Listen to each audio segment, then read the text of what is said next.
Let's mic news at 6। यह है let's mike more than radio और आप सुन रहे हैं न्यूज एट 6। गुजरात की प्रति व्यक्ति आय पहली बार 3 लाख रुपए के पार पहुंच गई है, जो राष्ट्रीय औसत से करीब 60% ज्यादा है। गुजरात भारत की जीडीपी में 8.3% योगदान देता है, जबकि इसकी आबादी देश की सिर्फ 5% है। राज्य औद्योगिक उत्पादन में 19 और निर्यात में 26% हिस्सेदारी रखता है।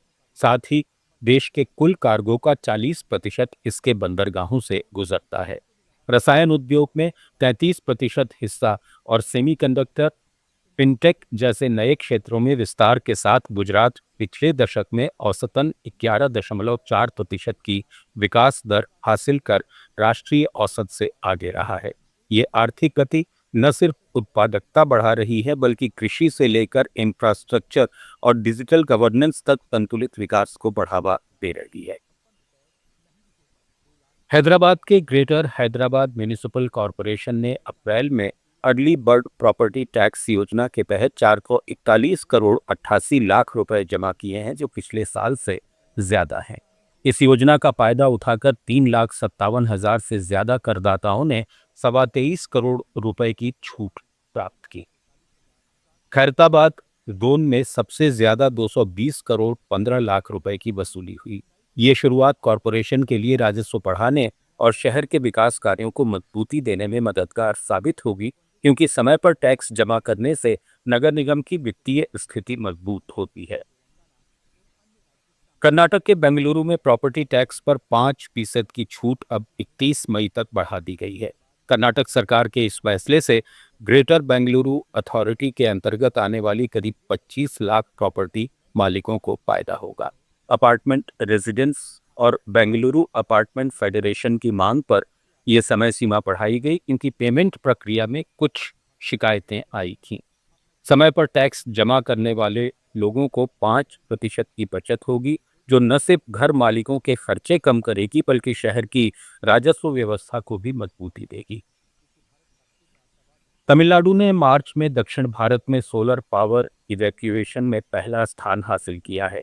केंद्रीय विद्युत प्राधिकरण के आंकड़ों के मुताबिक तमिलनाडु पावर डिस्ट्रीब्यूशन कॉरपोरेशन ने मार्च में 218 crore 60 lakh unit solar power evacuate की, जो पिछले साल के 160 करोड़ 30 लाख यूनिट से 58 करोड़ 30 लाख यूनिट ज्यादा है। कर्नाटक दूसरे स्थान पर रहा। गर्मियों में पीक डिमांड 21,000 मेगावाट पार करने के बीच ये वृद्धि ग्रिड स्थिरता बनाए रखने और थर्मल पावर पर निर्भरता कम करने में मदद कर रही है, जिससे बिजली की लागत नियंत्रित रहती है और आर्थिक विकास को बढ़ावा मिलता है। अधिकारी आगे के वर्षों में और वृद्धि की उम्मीद जता रहे हैं। अब बैटरी स्टोरेज सिस्टम को बढ़ावा देकर 2030 तक 10,000 मेगावाट का लक्ष्य रखा गया है। इस हफ्ते सोने और चांदी के दामों में नरमी देखी गई। सोना 1216 रुपए सस्ता होकर 1,50,263 रुपए प्रति 10 ग्राम पर आ गया, जबकि चांदी 3389 रुपए गिरकर 2,40,331 रुपए प्रति किलो रह गई।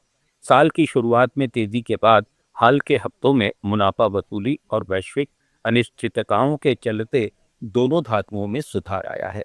सोना अपने ऑल टाइम हाई 1,76,000 से अब 26,000 रुपए सस्ता है। चांदी में गिरावट और तेज रही, जो जनवरी में 3,86,000 के रिकॉर्ड स्तर से करीब 1,46,000 रुपए नीचे आ चुकी है।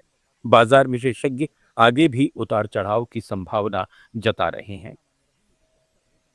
केंद्रीय सड़क परिवहन मंत्री नितिन गडकरी ने गुजरात के सूरत भरूच सेक्शन पर 84 टोल प्लाजा पर भारत का पहला multi lane free flow barrierless tolling system launch किया।